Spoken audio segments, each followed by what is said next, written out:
Hey everyone, welcome back to another AOS video. I'm Will, and today I want to talk a bit about getting staff members for your server, where we can find staff, how we can engage them. This is going to be a multi-part series, but I wanted to start off with deciding on what roles we need and making up those job applications, finding people for the staff positions, and then in later episodes, we'll go on to talk about how we can onboard our staff, how we can train them, how we can make sure they're going to do the right thing, and essentially, this is the YouTube staff guide for your Discord server.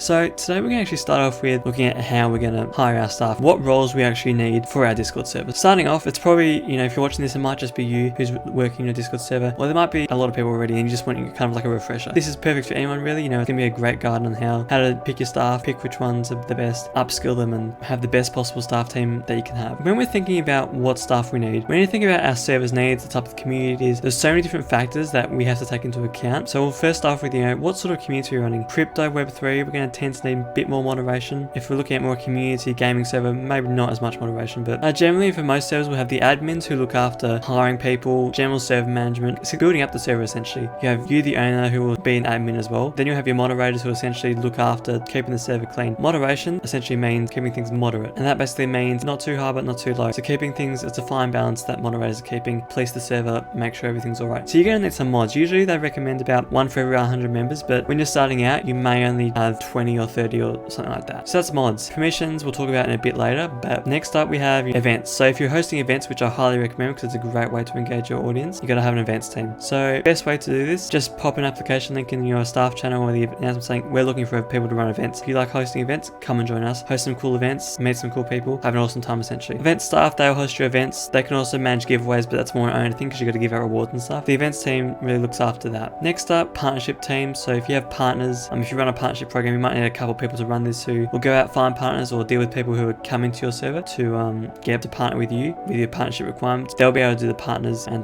they'll be able to hire the people that you actually want to work with. Other teams you might have in terms of moderators, you might also have trial mods, helpers. We do at AOS just because we have such a large team. It's kind of like a ranking up system, so you don't just start at moderator, you got to work your way up throughout the community. So people recognize you in the community. You can be trusted to look after the server as you should be able to. So trial mods, they're a great thing. Trial partnership team, trial anything you can really have just to keep your server safe. When you have these teams such as moderation, partnership, admins, you're going to need people to run those teams. So if you're a small server, you can run that yourself essentially. You can pick and choose what server setup you want. But if you're a larger team, you're going to need a team leader. So a team leader is essentially someone who looks after the team, hires people for that team, makes sure that everyone on that team is doing their job properly, make sure that no one's falling behind. And they're a manager, so they're getting performance reviews, making sure staff are going well, making sure their needs are met, making sure that they're not underperforming, they're not working too hard, and they have a good work-life balance when it comes to the job. You have to remember that these are going to be volunteer positions, so these people, they're giving up their free time to come help out your server, so it's important that you work with them and you listen to their needs. Another couple teams you may also want, if you're a bit more of a business and you want to make your Discord server a business, you might be looking at having a sales marketing team and social media. They'll deal with all the marketing side of things, sales, getting sales, converting members to customers, generating income. And social media looks after your social media channels. So TikTok, Twitter, Instagram, they're the main ones that people who use Discord use. So it's important to make use of those, and having a social media team is a great way to expand your reach, find new members on different social media platforms, and in theory, grow your community. You may also want to have a development team. So you might want a development team who can make custom bots. So usually this can just be one person and they'll build custom bots for your server. So at AOS we have a development team. It's got about 5 people or so. They do websites, servers, custom bots, and they essentially, whenever we need a bot, we're like, hey DT, we need a custom bot, here's our budget, here's what we need, and they assign it to one of their team members and they go make it. It's worked really well. It's really efficient in-house as well. Makes it just a lot easier because you have the same person working on the same projects over a long period of time instead of having a contractor. It makes things a lot easier. Alright, we've spoken a bit about the different teams that you can have in your Discord server. What we need to do now is kind of decide what teams you actually need. So you're going to need a moderation team with about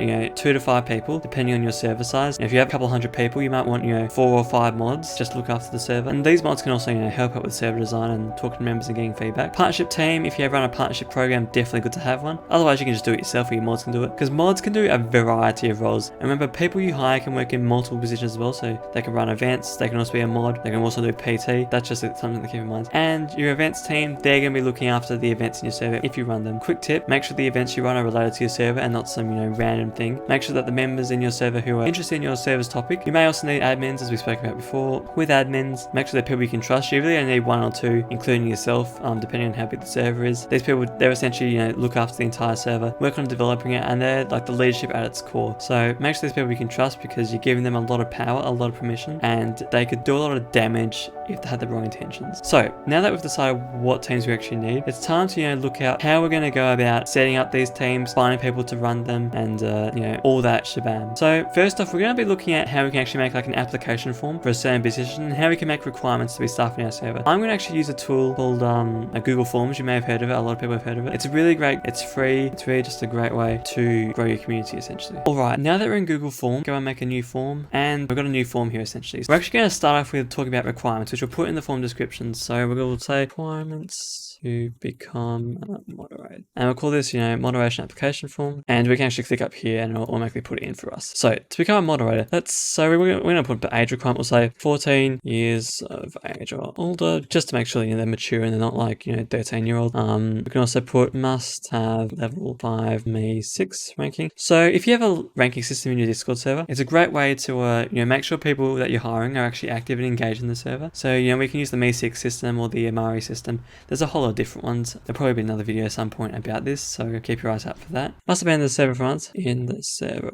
for a month. What else can we have? We can have must have previous experience, but this is going to be trickier if your server is relatively new and you don't have a lot of members, because then you can't really pick and choose your staff too much. You just get what you get essentially. Now what else?